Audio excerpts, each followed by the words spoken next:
All right, if you've ever dreamed about crystal clear water, beach parties, reggae sunsets, rooftop bars, island food, and waking up in paradise every few days, this Caribbean itinerary is honestly one of the best trips I've done.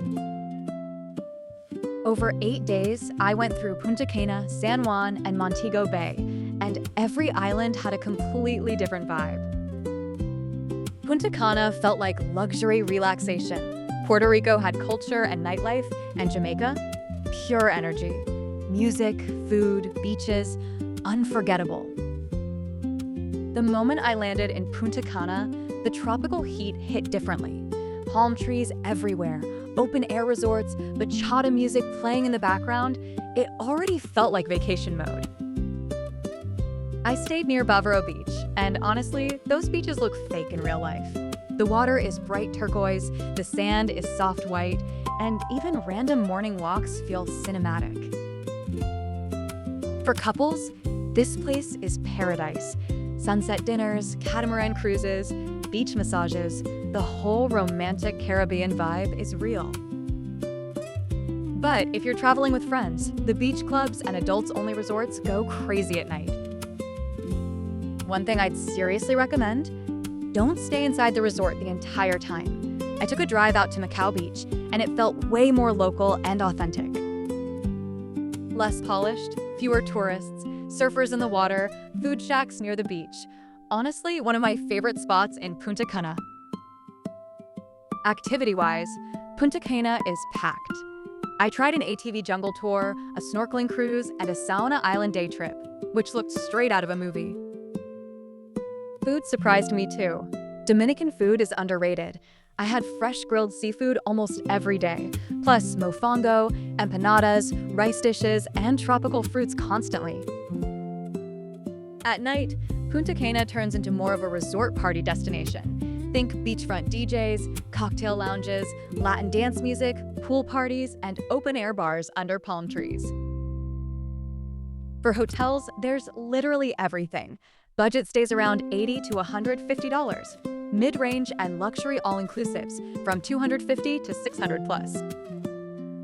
Popular resorts I kept hearing about: Hard Rock Punta Cana, Lopesan, Costa Bavaro, Barceló, Bavaro Palace, and honestly, all-inclusive works really well here.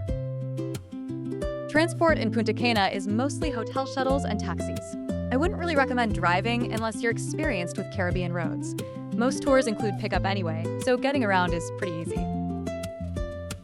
After 3 days of beaches and resort life, I jumped on a short regional flight to Puerto Rico, and the vibe changed instantly. San Juan feels alive in a completely different way. It's colorful, historic, loud, energetic, almost like Europe and the Caribbean mixed together. Walking through Old San Juan at sunset honestly became one of my favorite moments of the trip. The pastel buildings, blue cobblestone streets, old balconies, ocean breeze. It felt cinematic everywhere I looked. I visited El Morro Fort, and the views from there are insane. Ocean cliffs, waves crashing below, historic walls everywhere. Definitely one of the must-see spots in Puerto Rico. But the hidden gem for me was actually Santurce. It's more local, more creative, full of murals, cafes, cocktail bars, and younger crowds. It felt less touristy and way more authentic. And the food here? Incredible. I had mofongo again, but Puerto Rican style, plus lechon, tostones, arroz con gandules, and way too many piña coladas. Nightlife in San Juan is probably the best overall on this route. You've got rooftop lounges, reggaeton clubs, beachfront bars, salsa dancing, casinos, and the city stays active late. If you're with friends, go to La Placita at night. During the day, it's calm, but after dark, it completely transforms into this huge open-air party vibe with music everywhere.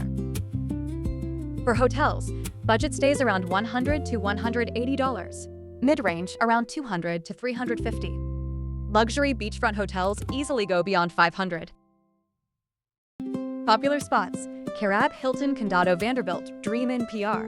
Transport here is also the easiest on the whole trip. Uber works well, and Old San Juan is super walkable. Then came Jamaica. And honestly, the second I landed in Montego Bay, the energy completely changed again. Jamaica feels raw, musical, vibrant, and full of personality. Reggae is everywhere. People are incredibly expressive, and the island has this laid-back confidence that's hard to explain. I spent my first afternoon at Doctor's Cave Beach, which had some of the clearest water on the trip. Then I did the classic sunset stop at Rick's Cafe in Negril, and yes, it absolutely lives up to the hype. Watching cliff divers jump into the ocean while reggae plays during sunset is peak Caribbean energy. But honestly, my favorite moments in Jamaica were the smaller local experiences. Stopping at roadside jerk chicken spots, bamboo rafting through tropical rivers, listening to live reggae at beach bars, those random moments ended up being better than some tourist attractions. And Jamaican food deserves its own documentary, honestly.